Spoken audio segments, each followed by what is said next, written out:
Back everyone, আমি Saptaparni from বায়োলাইফ। আশা করি তোমরা সবাই খুব ভালো আছো। তো যেমন আমি তোমাদেরকে প্রমিস করেছিলাম, আমি লাইফ সায়েন্সে তোমাদের প্রত্যেকটা চ্যাপ্টারের কিন্তু আলাদা আলাদাভাবে সাজেশন দিয়েছি। এর আগে অলরেডি আমি চ্যাপ্টার 1 আর 2 এর সাজেশন দিয়েছি। আজকে দিতে চলেছি চ্যাপ্টার 4 এর সাজেশন, ঠিক আছে, অভিব্যক্তি এবং অভিযোজন থেকে। তো যারা আমার ভিডিও নতুন দেখছো তাদেরকে আমি রিকোয়েস্ট করব অবশ্যই চ্যানেলটাকে সাবস্ক্রাইব করে রাখো, বা যারা এখনো সাবস্ক্রাইব করনি তাদেরকেও বলবো, কারণ সাবস্ক্রাইব করে রাখলে আমি যখনই কোনো ভিডিও দেব তার নোটিফিকেশন তুমি সবার আগে পাবে। এবং ভিডিও উপকারী মনে হলে অবশ্যই ভিডিওটাকে লাইক করতে ভুলো না, বন্ধুদের মধ্যে শেয়ার করে দিও এবং কমেন্ট করে জানিও ভিডিও কেমন লাগছে। অন্য কোনো ডাউটস থাকলেও নিচে কমেন্ট করে জানাতে পারো। তো দেখো, ফার্স্ট কোয়েশ্চেন বলছি, রাসায়নিক বিবর্তনবাদের প্রবক্তা কারা? ঠিক আছে, এটা তোমাদের আসতে পারে, ওপারিন এবং হ্যালডেনের কথা তোমাদেরকে বলতে হবে এখানে, ঠিক আছে। নেক্সট বলছে দেখো, sorry, hot dilute soup, coacervate, microsphere, protocell, protobiont, এই টার্মগুলোর কাকে বলে সেটা তোমাদেরকে জানতে হবে, ঠিক আছে। কি দিয়ে তৈরি, কাকে বলে সেগুলো জানতে হবে। আর স্পেসিফিক্যালি কোয়াসার্ভিট এবং মাইক্রোস্ফিয়ার ভেরি ভেরি ইম্পর্টেন্ট, কারণ এখান থেকে কোয়েশ্চেন আসে কোয়াসার্ভিট মতবাদের প্রবক্তাকে, মাইক্রোস্ফিয়ার মতবাদের প্রবক্তাকে, ঠিক আছে।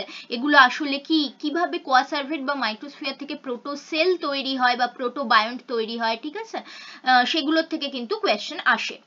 নেক্সট যাচ্ছি দেখো, ভেরি ভেরি ইম্পর্টেন্ট কোয়েশ্চেন বারবার আসে, মিলার এবং উডের পরীক্ষার বিক্রিয়কগুলির নাম লিখতে দেয় এবং তাদের অনুপাত বলতে দেয়, ঠিক আছে।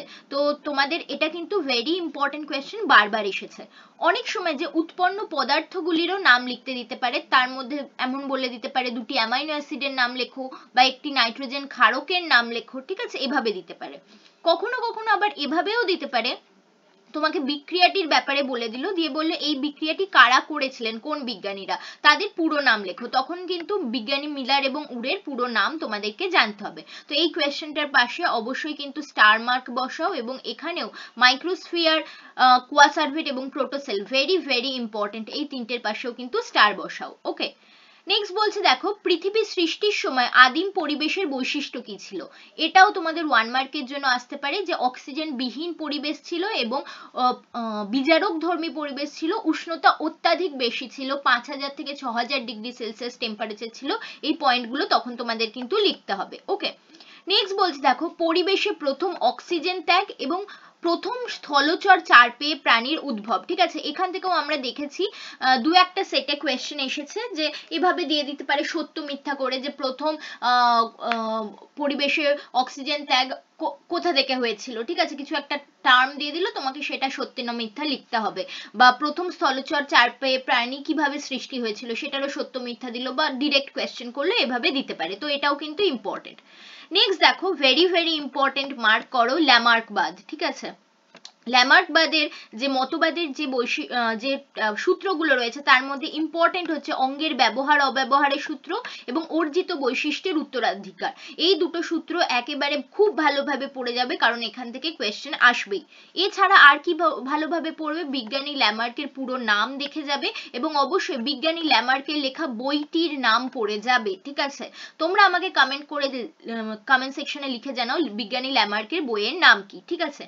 এছাড়া যদিও কখনো সেভাবে আসেনি, বাট তাও এটাও তোমরা একটু দেখে যাবে যে বিজ্ঞানী ওয়াইসম্যান ল্যামার্কবাদের বিপক্ষে যে মতবাদ দিয়েছিলেন সেটি কি, ঠিক আছে, কি পরীক্ষা করে তিনি সেই মতবাদ দিয়েছিলেন। Next very very very important, বিজ্ঞানী ডারউইনের মতবাদ আসছেই। এখান থেকে কি কি পড়তে হবে তোমাদের, বিজ্ঞানী ডারউইনের বইয়ের নাম, ল্যামার্কের মতো ডারউইনের বইয়ের নামও তোমরা কিন্তু কমেন্ট সেকশনে লিখে আমাকে জানাও। তার জাহাজের নাম, জাহাজে করে তিনি কোথায় গেছিলেন, কোন দ্বীপে গেছিলেন, ঠিক আছে, সেটাও কমেন্ট সেকশনে লিখে আমাকে জানাবে। নেক্সট বলছে দেখো, যে তার মতবাদের মধ্যে থেকে কি কি কোয়েশ্চেন আসতে পারে। দেখো, এভাবে এক জায়গায় কোয়েশ্চেন এসেছে যে সীমিত খাদ্য এবং বাসস্থান কিভাবে অস্তিত্বের জন্য জীবন সংগ্রাম ডেকে আনে।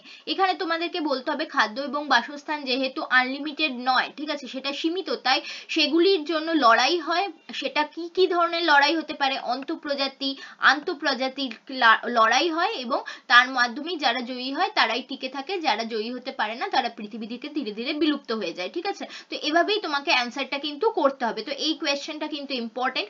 নেক্সট বারবার আসে, ভেরি ভেরি ইম্পর্টেন্ট, স্টার মারো, অন্তঃপ্রজাতিক সংগ্রাম, আন্তঃপ্রজাতিক সংগ্রাম এবং প্রতিকূল পরিবেশের সাথে সংগ্রাম, ঠিক আছে, এগুলোর তোমাকে উদাহরণ দিতে বলতে পারে, অথবা তোমাকে উদাহরণ দিয়ে দিতে পারে, দিয়ে বলতে পারে যে এটা কি ধরনের সংগ্রাম। যেমন বললো একটি জঙ্গলে বাঘেদের সাথে বাঘেদের সংগ্রাম, সেটি কি ধরনের? অন্তঃপ্রজাতিক। বাঘের সাথে হরিণের, সেটি কি ধরনের? আন্তঃপ্রজাতিক। তো উদাহরণ দিয়েও তোমাকে বলতে দিতে পারে, বাট এটা আসছেই প্রত্যেকটা সেটে, সো ভেরি ভেরি ইম্পর্টেন্ট। আর তার মতবাদের মধ্যে মোস্ট ইম্পর্টেন্ট মতবাদ হচ্ছে যোগ্যতমের উদ্বর্তন এবং প্রাকৃতিক নির্বাচনবাদ। এই দুটো কিন্তু খুব খুব খুব ভালোভাবে পড়ে যাবে, ঠিক আছে। এবারে দেখো এই দুটোকে মিক্সড করে আরেকটা কোয়েশ্চেন করতে পারে, যেটা একটু ট্রিকি কোয়েশ্চেন। বলতে পারে অভিযোজন কিভাবে অভিব্যক্তির সৃষ্টি করে এবং তার থেকে নতুন প্রজন্মের উদ্ভব ঘটায়, ঠিক আছে। তো তোমাদের এটাকে কিভাবে অ্যান্সার করতে হবে, প্রাকৃতিক নির্বাচনবাদ থেকে তোমরা এভাবে অ্যান্সার করবে, মানে এই দুটোকে একসাথে মিলিয়েই তোমাদের অ্যান্সার করতে হবে যে প্রতিকূল পরিবেশে মানিয়ে নেওয়ার জন্য জীবেদের মধ্যে অনেক অভিযোজনের অনুকূল বৈশিষ্ট্য বা প্রকরণের ভেদের সৃষ্টি হয়, যেগুলোকে আমরা অনুকূল অভিযোজনমূলক ভেদ বলি। সেই ধরনের বৈশিষ্ট্য যেসব জীবের মধ্যে আসে তারা অন্য জীবের সাথে লড়াইয়ে জিতে যায় এবং প্রকৃতি তাদেরকে নির্বাচন করে। whereas অন্য জীবেরা যাদের মধ্যে অনুকূল অভিযোজনমূলক বৈশিষ্ট্য আসেনি, তারা কিন্তু পরিবেশের সাথে মানিয়ে নিতে পারে না এবং তারা কিন্তু ধীরে ধীরে প্রকৃতির থেকে বিলুপ্ত হয়ে যায়। এভাবেই অভিযোজন সাহায্য করছে প্রাকৃতিক নির্বাচনবাদে। এবার যাদেরকে প্রকৃতি নির্বাচন করলো তারা এবারে তাদের এই যে ছোট ছোট অভিযোজনমূলক বৈশিষ্ট্য প্রজন্মের পর প্রজন্ম তারা কিন্তু জনন প্রক্রিয়ার মাধ্যমে সেই বৈশিষ্ট্যগুলি এক প্রজন্ম থেকে পরবর্তী প্রজন্মে সঞ্চারিত করে, এবং সেই ছোট ছোট বৈশিষ্ট্যগুলি প্রজন্মের পর প্রজন্ম সঞ্চারিত হতে হতে একসময় একটি বড় বৈশিষ্ট্যের আকারে দেখা দেয়, এবং এই যে বড় বৈশিষ্ট্যের আকারে দেখা দেয় তখনই কিন্তু অভিব্যক্তির সৃষ্টি হয়, বিবর্তন হয় এবং নতুন প্রজন্মের জন্ম হয়, ঠিক আছে, বা উদ্ভব ঘটে। তো এই কোয়েশ্চেনটা কিন্তু খুব ইম্পর্টেন্ট, এটা কিন্তু তোমরা বাড়িতে খাতায় লিখে প্র্যাকটিস করবে, ঠিক আছে। নেক্সট দেখো ইম্পর্টেন্ট কোয়েশ্চেন, জিরাফের দীর্ঘগ্রীবা, এটা নিয়ে ল্যামার্কবাদ এবং ডারউইনিজম বা ডারউইনের মতবাদের মধ্যে পার্থক্য কি, দুজন কিভাবে এটাকে ব্যাখ্যা করেছেন, ঠিক আছে, সেটা কিন্তু তোমরা প্র্যাকটিস করে যাবে। Next not so important but তাও দেখে যাবে, নয়া ডারউইনবাদের প্রবক্তা কারা, মিউটেশন তত্ত্বের প্রবক্তা কারা, ঠিক আছে। ডারউইন কাকে প্রকৃতির খেলা বলেছিলেন, ভেরি ইম্পর্টেন্ট, মিউটেশনকে উনি প্রকৃতির খেলা বলেছিলেন, এটা দেখে যাবে। Next very very very important, mark করো এই চারটে কোয়েশ্চেনই, ঠিক আছে, আসছেই।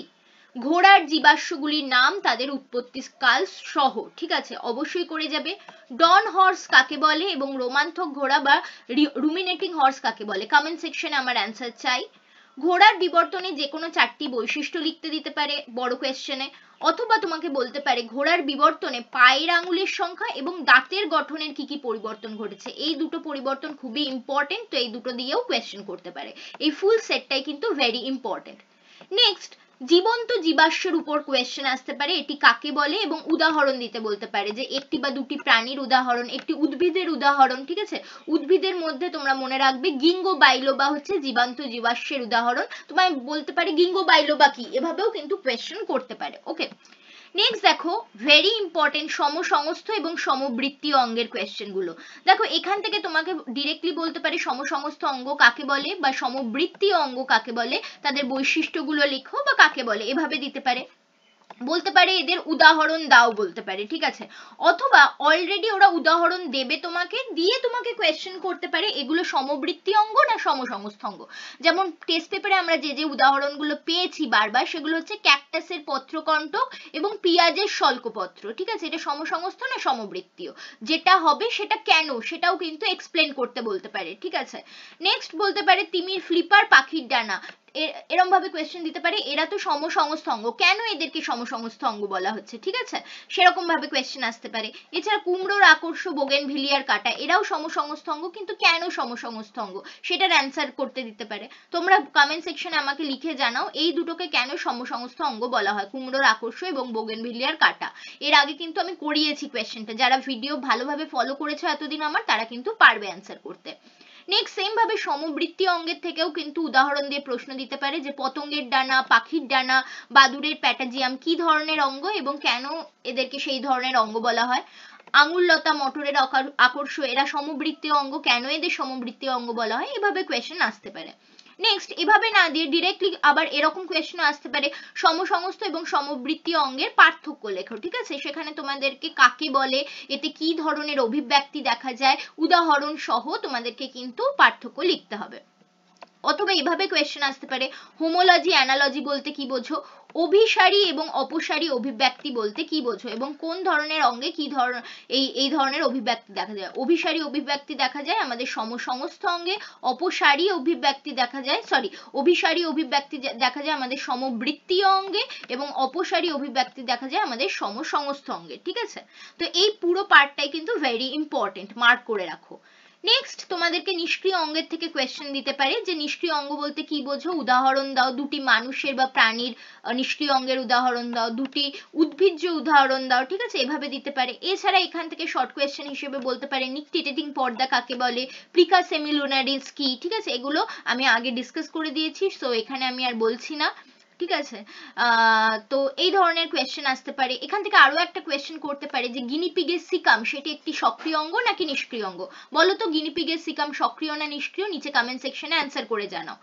নেক্সট বলছে দেখো, প্রাণীদের হৃৎপিণ্ডের গঠন কিভাবে সরল থেকে জটিলতর হলো, ঠিক আছে, সেটা চিত্র সহ। এবার তোমাদের মনে হতে পারে ম্যাম এখানে তো চিত্র বেশ ডিফিকাল্ট, এতগুলো চিত্র কি করে আঁকবো, তো দেখো এখানে চিত্র বলতে তোমাদের ওভাবে চিত্র আঁকতে হবে না, এখানে তোমাদের লাইন ডায়াগ্রাম করতে হবে। অর্থাৎ যখন তুমি মাছের হৃৎপিণ্ডের কথা বলছো, এরকম একটা বক্স আঁকবে, মাঝখান দিয়ে একটা দাগ দিয়ে দেবে, দিয়ে উপরের দিকটা অলিন্দ, নিচের দিকটা নিলয় মার্ক করে দিলে। আবার যখন ধরো তুমি মেরুদণ্ডী প্রাণীদের, মেরুদণ্ডী না মানে স্তন্যপায়ী প্রাণীদের আঁকছো, তখন তুমি সেম ভাবে কি করলে, সেখানে তুমি উপরের দুটো ডান অলিন্দ বাম অলিন্দ এখানে মার্ক করলে, এবং এখানে ডান নিলয় বাম নিলয় মার্ক করলে। তো এরকম ভাবে চিত্র আঁকতে দিতে বলছে, ঠিক আছে, নট লাইক তোমাকে কখনো চিত্র আঁকতে বলবে না, বাট তুমি যদি এভাবে দেখিয়ে দিতে পারো তুমি কিন্তু মার্কস বেশি পাবে, এবং সেইটার এফেক্ট কোয়েশ্চেন সেটার যিনি, কোয়েশ্চেন সেটার না, যিনি কোয়েশ্চেন পেপার দেখছেন তিনি কিন্তু ইমপ্রেসড হবেন তোমার এ ধরনের এক্সপ্রেশন দেখে খাতায়, ঠিক আছে, রিপ্রেজেন্টেশন দেখে, এবং অন্য কোয়েশ্চেনেও কিন্তু তিনি তোমাকে ভালো মার্কস দেবেন,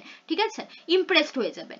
নেক্সট দেখো, কুমিরের হৃৎপিণ্ড, কুমিরের হৃৎপিণ্ড কেন অন্যান্য সরীসৃপদের থেকে আলাদা, কোয়েশ্চেন আসতে পারে। ভেনাস হৃৎপিণ্ড বলতে কি বোঝো, দ্বিচক্রী হৃৎপিণ্ড বলতে কি বোঝো, এগুলো কিন্তু দেখে যাবে। নেক্সট, বায়োজেনেটিক সূত্রের প্রবক্তা কে ছিলেন। তারপরে দেখো, প্রাণীদের মেরুদণ্ডী প্রাণীদের ভ্রূণ দশায় পরিলক্ষিত সাধারণ দুটি বিষয়ে উল্লেখ করো, এটাও কিন্তু বারবার এসেছে, ইম্পর্টেন্ট মার্ক করো। হৃৎপিণ্ডের কোয়েশ্চেনটাও কিন্তু ইম্পর্টেন্ট মার্ক করবে, ঠিক আছে। নেক্সট বলছে দেখো, আর একটা কোয়েশ্চেন যেটা আমি দেখেছি টেস্ট পেপারে আসছে, সমবৃত্তীয় বা সমসংস্থ অঙ্গ, নিষ্ক্রিয় অঙ্গ বা মেরুদণ্ডী প্রাণীদের হৃৎপিণ্ডের গঠন, যে কোনো একটা তোমাদের দিয়ে দিল, দিয়ে বললে এরা কিভাবে বিবর্তনের সাক্ষ্য বহন করছে। তখন ধরো নিষ্ক্রিয় অঙ্গ দিয়ে দিল, তখন তোমাকে কি লিখতে হবে, যে নিষ্ক্রিয় অঙ্গ দেখা যাচ্ছে সেই গ্রুপেরই বা অন্য প্রাণীদের শরীরে সেটা সক্রিয়, কিন্তু আরেকটি জীবে সেটি নিষ্ক্রিয়, তার মানে এরা যে বিবর্তনে কাছাকাছি থাকা প্রাণী সেইটা বোঝা যাচ্ছে, ঠিক আছে। তো এভাবেই তোমাদেরকে কিন্তু অ্যান্সার করতে হবে। সমবৃত্তীয় এবং সমসংস্থ তো তোমরা জানো, অভিসারী অপসারী দিয়ে তোমরা অ্যান্সার করবে। আর মেরুদণ্ডী প্রাণীদের ক্ষেত্রে বিবর্তনের সাক্ষ্য বহন করছে, কারণ সরল থেকে জটিল হচ্ছে, এবং জটিল কিভাবে হচ্ছে সেটা তোমরা মেনশন করবে, ঠিক আছে। তো এভাবেও কিন্তু তোমাদের ঘুরিয়ে কোয়েশ্চেন করতে পারে। তো এরপরে আমরা চলে যাচ্ছি অভিযোজনের পার্টে। অভিযোজন থেকে দেখো কি কি কোয়েশ্চেন আসতে পারে, প্রচুর কোয়েশ্চেন আসে এই পার্ট থেকে। ক্যাকটাস, যেটা একটি জেরোফাইট উদ্ভিদ বা জাঙ্গল উদ্ভিদ, তার জল সংরক্ষণে দুটি অভিযোজন তোমাকে লিখতে দিতে পারে ডিরেক্টলি, অথবা বলতে পারে ফাইলোক্ল্যাড বা পর্ণকাণ্ড, ঠিক আছে, পাতার কাঁটায় রূপান্তরিত হওয়া, কি জন্য, এদের কি ভূমিকা, ঠিক আছে, এভাবেও কোয়েশ্চেন আসতে পারে। নেক্সট, ভেরি ইম্পর্টেন্ট, মাছের অভিযোজনে পটকার ভূমিকা, মেনলি রেড গ্রন্থির ভূমিকা এবং রেটিয়া মিরাবিলিয়ার ভূমিকা লেখো, ঠিক আছে, বারবার এসেছে, স্টার মার্ক দাও এখানে। নেক্সট, প্রত্যেকটা সেটে এই কোয়েশ্চেন এসেছে, পায়রার অভিযোজনে বায়ুথলির দুটি ভূমিকা লেখো, ঠিক আছে, ভেরি ভেরি ভেরি ইম্পর্টেন্ট, এই চ্যাপ্টারের মোস্ট ইম্পর্টেন্ট কোয়েশ্চেন, ঠিক আছে। তো বায়ুথলির দুটি ভূমিকা তোমরা লিখবে, বারবার আমি বলেছি। এছাড়া বায়ুথলি ছাড়া পালকের ভূমিকাও দিতে পারে। নেক্সট, অনেক কোয়েশ্চেন সেটেই আমরা পেয়েছি, সুন্দরী গাছে লবণ সহন বা অতিরিক্ত লবণ মোচনের দুটি অভিযোজন লেখো, এটা দিতে পারে। এছাড়া তোমাদের অ্যাডিশনাল যে কোয়েশ্চেন দিতে পারে, পায়রার দেহ হালকা করার জন্য কি কি পরিবর্তন ঘটে, ঠিক আছে, মানে এই বায়ুথলি বা পালক ছাড়াও আর কি কি পরিবর্তন হতে পারে, ঠিক আছে, সেটা তোমরা মেনশন করবে। পেকটিন কাকে বলে, এটা আসতে পারে শর্ট কোয়েশ্চেনে। নিউম্যাটোফোর কি, এতে কি ধরনের চলন দেখা যায়। উটের জল সংরক্ষণের 4টি অভিযোজন, ভেরি ইম্পর্টেন্ট কোয়েশ্চেন, মার্ক করে রাখো। উটের আরবিসির প্রকৃতি, 1 মার্কের জন্য। উটের আরবিসি ডিম্বাকার এবং নিউক্লিয়াস যুক্ত, ঠিক আছে, এটা কিন্তু মনে রাখবে, অন্যান্য আরবিসিরা নিউক্লিয়াস বিহীন হলেও উটের আরবিসি কিন্তু নিউক্লিয়াস যুক্ত। নেক্সট দিতে পারে উটের আরবিসি কিভাবে অধিক মাত্রায় জল পান করলেও সহজে বিদীর্ণ হয় না, কারণ এটা অনেক বেশি স্থিতিস্থাপক বা ইলাস্টিক, 240% অব্দি এটা কিন্তু প্রসারিত হতে পারে। Next very very very important question, শিম্পাঞ্জিরা কিভাবে উই পোকাকে সংগ্রহ করে, বা তোমাকে বলতে পারে ফিশিং টুল বলতে কি বোঝো, এভাবেও কোয়েশ্চেন দিতে পারে ঘুরিয়ে, ঠিক আছে। তো শিম্পাঞ্জিদের উই পোকা সংগ্রহের প্রক্রিয়া বইতে লেখা আছে, সেটা বলবে। বাদামের খোলা ভাঙার জন্য কিভাবে এরা হাতুড়ি নেহাই ব্যবহার করে, হাতুড়ি নেহাই হিসেবে এরা কি করে, শক্ত পাথর বা শক্ত মাটির ঢেলা বা কাঠের টুকরোকে ব্যবহার করে। পরজীবীর দ্বারা আক্রান্ত হলে নিজেদের রক্ষা করে কি দিয়ে, কোন ভেষজ উদ্ভিদকে, অ্যাসপিলিয়া রুডিস, এই গাছটির নাম মনে রাখতে হবে। নেক্সট ভেরি ইম্পর্টেন্ট কোয়েশ্চেন, মৌ নৃত্য কাকে বলে। মৌমাছি কখন ওয়াগল ড্যান্স করে বা কখন চক্রাকার নৃত্য করে, যখন ফুড সোর্স বা ফুল যেটা ওদের খাবার সেটা 150 মিটারের বেশি দূরত্বে থাকে তখন ওয়াগল ড্যান্স, আর 100 মিটারের মধ্যে থাকলে চক্রাকার ড্যান্স, ঠিক আছে। এবং এখানে কিন্তু নর্মাল যে চিত্র তোমাদের বইতে দেওয়া আছে, যে ওয়াগল ড্যান্সের জন্য ফিগার অফ 8 এর যে চিত্রটা আছে বা চক্রাকার ড্যান্সের যে চিত্র রয়েছে সেটা একটু লাইন ডায়াগ্রাম প্র্যাকটিস করে যাবে। নেক্সট তোমাদেরকে দিতে পারে আবার অন্যরকম ভাবে, যে অঙ্গ সংস্থানগত শারীরবৃত্তীয় অভিযোজন আচরণগত অভিযোজনের উদাহরণ দাও। যেমন অঙ্গ সংস্থানগত বললে তোমরা কিসের কিসের বলবে, মাছের পটকা, পায়রার বায়ুথলি, এগুলো বলতে পারো। শারীরবৃত্তীয় বললে তোমরা সুন্দরী গাছের কথা বলতে পারো, ঠিক আছে। আচরণগত বললে তোমরা শিম্পাঞ্জির কথা বলতে পারো। তো এগুলোর উদাহরণ কোনটা কিসের উদাহরণ দেখে যাবে, বা বললে এরম ভাবে দিতে পারে মৌ নৃত্য কি ধরনের অভিযোজনের উদাহরণ, তখন অ্যান্সার হবে আচরণগত, ঠিক আছে। তো এইভাবে কোয়েশ্চেন কিন্তু তোমাদের ফর্ম করতে পারে। নেক্সট বলছে দেখো, উটের রেচন পদার্থ ইউরিক অ্যাসিড কেন, উট একটি স্তন্যপায়ী প্রাণী হওয়া সত্ত্বেও সে কেন ইউরিয়া না ত্যাগ করে ইউরিক অ্যাসিড ত্যাগ করে, এটা কিন্তু কোয়েশ্চেন আসতে পারে। কারণ এখানে তোমরা এরম কোয়েশ্চেন এলে বলবে যে ইউরিক অ্যাসিড ত্যাগ করার জন্য কম জলের প্রয়োজন হয়, whereas ইউরিয়া ত্যাগ করার জন্য বেশি জলের প্রয়োজন হয়। যেখানে উট একটি মরুভূমিতে থাকে, ঠিক আছে, উট যেহেতু মরুভূমির প্রাণী তাই সে চেষ্টা করে যতটা পরিমাণ জল শরীরে সংরক্ষণ করে রাখা যায়, তাই সে তার রেচন পদার্থ ইউরিয়ার মাধ্যমে ত্যাগ করে অতিরিক্ত জলকে শরীর থেকে ত্যাগ করতে চায় না, বরঞ্চ ইউরিক অ্যাসিড হিসেবে ত্যাগ করে। এখানে আরো একটা কোয়েশ্চেন তোমাদের দিতে পারে, যে উটের যে লুপ অফ হেনলে, উটের নেফ্রনের লুপ অফ হেনলে বেশি লম্বা কেন, বা উটের যে নেফ্রনের গ্লোমেরুলার পরিশ্রুতিকরণের হার সেটি কম কেন, ঠিক আছে। তো সেখানেও অ্যান্সার ওই একই হবে, যে জল সহন, জলকে সংরক্ষণ করে রাখার জন্য, ঠিক আছে। নেক্সট বলতে পারে শারীরবৃত্তীয় জল বা ফিজিওলজিক্যাল ওয়াটার বলতে কি বোঝো, এটা হচ্ছে উটের ফ্যাটে, উটের যে কুঁজের মধ্যে যে ফ্যাট থাকে সেই ফ্যাট ভেঙে বিপাক প্রক্রিয়ায় যে জল উৎপন্ন হয় তাকে আমরা শারীরবৃত্তীয় জল বা ফিজিওলজিক্যাল ওয়াটার বলি, ঠিক আছে। লাস্ট কোয়েশ্চেন, এটা আমি অলরেডি ডিসকাস করলাম, যে গিনিপিগের সিকাম কি একটি নিষ্ক্রিয় অঙ্গ, হ্যাঁ বা সত্য বা মিথ্যা লিখতে হবে তোমাকে, ঠিক আছে। তো অ্যান্সার করো, গিনিপিগের সিকাম নিষ্ক্রিয় অঙ্গ, এটা সত্য না মিথ্যা নিচে কমেন্ট সেকশনে লিখে জানাও, ঠিক আছে। তো এই ছিল তোমাদের most important suggestive question chapter 4 থেকে। এর বাইরে কোনো কোয়েশ্চেন আসবে না, চোখ বুঝে এক্সামের আগে এই কোয়েশ্চেন গুলো প্র্যাকটিস করে চলে যাও, ঠিক আছে। এর মধ্যে কয়েকটা কোয়েশ্চেন তোমাদের খাতায় লিখে প্র্যাকটিস করতে হবে, সেগুলো লিখে প্র্যাকটিস করো, বাকিগুলো দেখে চলে যাও, তোমরা কিন্তু একেবারে ফুল মার্কস এই চ্যাপ্টার থেকে ক্যারি করতে পারো, ঠিক আছে। এবং তোমাদের যেটা আমি চ্যালেঞ্জ দিয়েছি 90+ মার্কস এনে দেখাও আমাকে লাইফ সায়েন্সে, তো সেই চ্যালেঞ্জটা কিন্তু তোমরা ফুলফিল করার জন্য প্রত্যেকটা চ্যাপ্টারের সাজেস্টিভ ভিডিওগুলো দেখো এবং যা যা সাজেশন দিচ্ছি সেগুলো খুব ভালোভাবে ফলো করো, তাহলে তোমাদের কিন্তু পরীক্ষায় 90+ মার্কস আনা কেউ আটকাতে পারবে না, ওকে। তো আশা করি ভিডিও ভালো লেগেছে, ভালো লাগলে অবশ্যই সাবস্ক্রাইব করতে ভুলো না এবং লাইক শেয়ার কমেন্ট করে দিও। Thanks for watching and happy learning.